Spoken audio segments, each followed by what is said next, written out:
50 ans après sa mort, Bruce Lee demeure un symbole incontesté de force physique et de masculinité, un phare pour la communauté asiatique et une légende du cinéma du XXe siècle. Cependant, après sa disparition tragique à l'âge de 32 ans, des rumeurs sur sa vie privée, son mariage, sa consommation de drogue et les circonstances mystérieuses de sa mort se sont rapidement propagées. Aujourd'hui, 5 décennies plus tard, sa fille, Shannon Lee, brise le silence et révèle la véritable personnalité qui se cache derrière l'icône que nous connaissons tous, dévoilant des secrets qui ont stupéfié même ses plus grands admirateurs. Avant de plonger dans ces révélations, il est crucial de comprendre ce qui a façonné l'homme derrière la légende.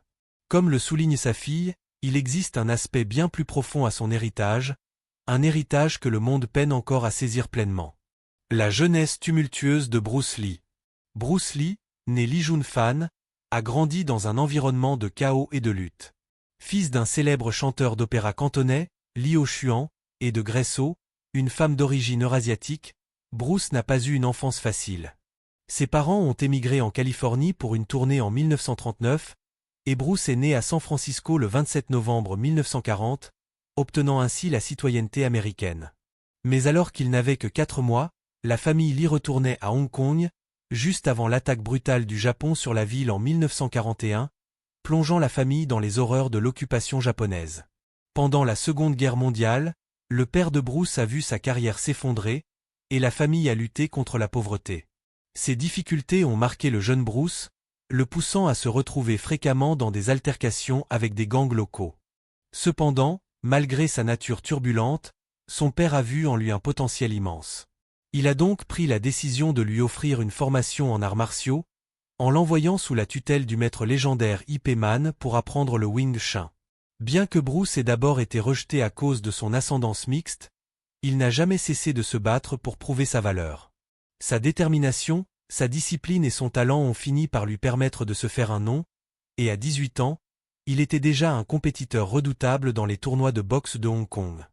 Cependant, les bagarres de rue auxquelles il participait inquiétaient ses parents, qui décidèrent de l'envoyer aux États-Unis, espérant qu'il trouverait un avenir meilleur.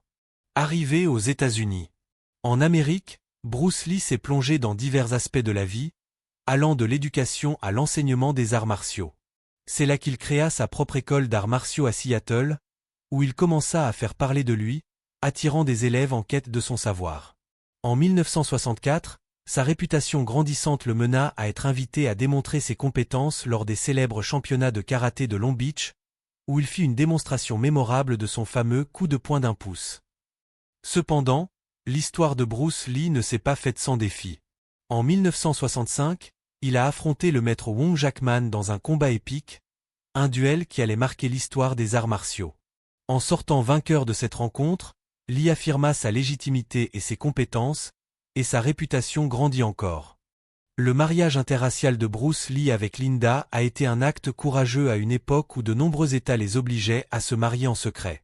En août 1964, ils ont officialisé leur union, et au fil des années, ils ont accueilli 2 enfants, Brandon, né en 1965, et Shannon, en 1969. Cependant, malgré un lien solide, Bruce a dû faire face aux défis liés à la célébrité, notamment les tentations et les moments d'infidélité. Linda, fidèle à son mari, a choisi de fermer les yeux sur les rumeurs d'affaires extraconjugales, préférant se concentrer sur leur amour et leur famille. L'actrice Sharon Farrell, une ancienne compagne de Bruce, se souvient plus tard d'une rencontre passionnée avec la légende des arts martiaux au sommet de sa gloire. Pourtant, même après sa mort prématurée, Linda n'a cessé de défendre son mari. Le jour où Bruce est décédé, il était accompagné de l'actrice Betty Ting-pei, ce qui a donné naissance à des spéculations publiques.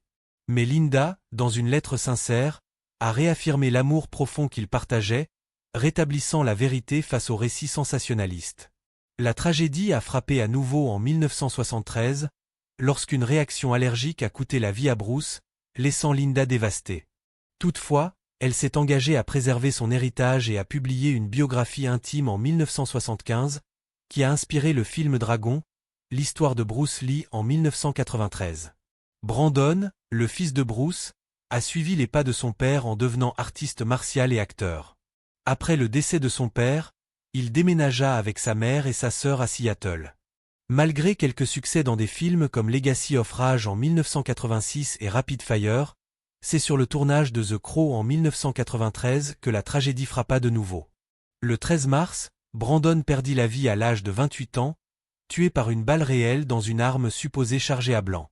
Ce décès tragique n'était pas le seul drame sur le plateau de The Crow, et il ajouta un nouveau voile de mystère autour de la famille Lee.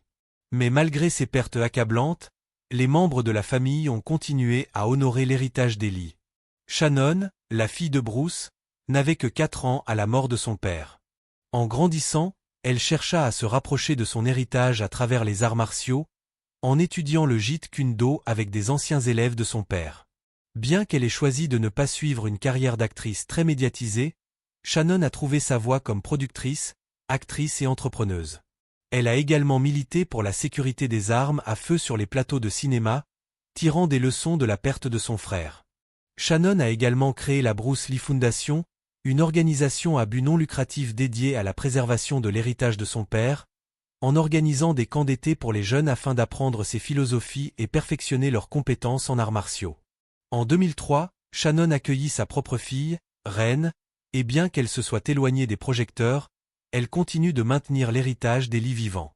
Elle a également concrétisé le projet de son père en développant la série Warrior, un récit qu'il avait imaginé, et qui est devenu un succès sur la plateforme Max. Linda, quant à elle, s'est retirée de son rôle actif au sein de la Bruce Lee Foundation mais, à plus de 60 ans, reste une gardienne dévouée de la mémoire de son mari. Elle est déterminée à préserver la vérité sur Bruce Lee, un homme non seulement reconnu pour sa force physique, mais aussi pour sa philosophie de compassion. Le décès prématuré de Bruce en 1973, à l'âge de 32 ans, a été entouré de rumeurs et de théories du complot. Certains ont spéculé sur des causes aussi diverses que des relations amoureuses, de l'abus de drogue, des vendettas de la mafia et des malédictions familiales. Mais Linda, sa femme, a toujours défendu son mari contre ces allégations. Shannon, elle aussi, a dû faire face à ces spéculations, cherchant à préserver la dignité et l'héritage de son père. En 1973, Bruce Lee était au sommet de sa carrière, reconnu comme une superstar des arts martiaux et une figure révolutionnaire à Hollywood. Le 20 juillet de cette année-là, alors qu'il rendait visite à Betty Ting Pei à Hong Kong, il s'effondra subitement après avoir pris un antidouleur pour un mal de tête. La cause officielle de sa mort fut un édème cérébral, probablement causé par un précédent accident, mais la rapidité de cette perte a fait naître de nombreuses théories. Malgré toutes les spéculations, Shannon a consacré sa vie à démêler la vérité, à protéger l'héritage de son père et à garantir que Bruce Lee soit reconnu pour ce qu'il était vraiment. Un combattant hors pair, un penseur profond et un homme de famille dévoué. Les rumeurs autour de la mort de Bruce Lee et l'héritage de sa famille. Depuis la mort tragique de Bruce Lee, des spéculations incessantes ont entouré les circonstances de sa disparition. Certains ont suggéré que des dettes impayées ou des conflits dans le milieu du cinéma auraient pu mener à sa mort, d'autres ont évoqué la possibilité d'une vendetta personnelle ou d'un complot dans le but d'éliminer la concurrence ou de contrôler l'industrie cinématographique. En effet, son partenaire commercial, Raymond Chow, aurait eu beaucoup à gagner en prenant le contrôle des films à succès de Bruce Lee, tels qu'Enter a Dragon et Game of Death. Des rumeurs ont aussi pointé une malédiction frappant la famille Lee, alimentée par la perte prématurée de Bruce et de son fils Brandon. Brandon Lee, tout comme son père, fut une victime du destin tragique. Lors du tournage de The Crow en 1993, une balle réelle accidentellement logée dans une arme factice lui coûta la vie, à l'âge de 28 ans. Ces événements ont alimenté des théories et des spéculations autour des malédictions supposées, pourtant ces théories occultent souvent les facteurs réalistes et tragiques, comme l'accident de tournage de Brandon. Pour Shannon Lee, sa sœur et unique héritière de l'héritage de son père, naviguer à travers ces rumeurs a constitué un défi immense. Elle a consacré sa vie à défendre la mémoire de son père et à dissiper les mensonges qui ont affecté son image. Loin des projecteurs, Shannon Lee s'est toujours efforcée de protéger la réputation de Bruce, de défendre son véritable héritage et de transmettre ses valeurs et philosophies aux générations suivantes. Dans ses efforts pour préserver la mémoire de son père, Shannon Lee a pris position contre des représentations erronées, comme celle de Quentin Tarantino dans Once Upon a Time in Hollywood, 2019. Elle a critiqué la manière dont le réalisateur a dépeint son père comme arrogant et en perte de contrôle, notamment lors du fameux combat fictif entre Bruce Lee et le cascadeur Cliff Booth. Shannon a souligné que cette scène, loin d'être une représentation fidèle, était une caricature réductrice d'un maître des arts martiaux. En outre, elle a souligné que son père, un expert en arts martiaux, n'aurait jamais été défait dans un combat de la sorte. Shannon a également pris position contre les rumeurs prétendant que Bruce Lee consommait des drogues dures. Elle a réaffirmé que son père n'a jamais eu recours à des substances illicites et a critiqué les médias pour avoir exagéré et spéculé sur sa mort. En effet, la vérité, selon Shannon, est bien moins sensationnelle que ce que les tabloïds ont véhiculé. La cause de la mort de Bruce Lee était une réaction allergique à un médicament qu'il avait pris pour se soigner d'un précédent malaise. Ces fausses allégations ont profondément affecté la famille Lee, mais Shannon a pris sur elle de défendre l'héritage de son père. La vision de Bruce Lee, sa détermination à se dépasser, son éthique de travail, sa philosophie de l'amélioration continue, sont des aspects qu'elle souhaite voir mis en avant. Elle rejette les théories du complot et les récits sensationnels, préférant se concentrer sur la véritable essence de son père. Un artiste martial, un philosophe et un homme de famille. Elle a d'ailleurs lancé la Bruce Lee Foundation, une organisation dédiée à transmettre l'héritage de son père. Elle a même transformé l'histoire inachevée qu'il avait imaginée dans les années 1960, intitulée Warrior, en une série à succès. La série, diffusée sur la plateforme Max, reflète l'influence continue de Bruce Lee sur la culture et le cinéma, des décennies après sa mort.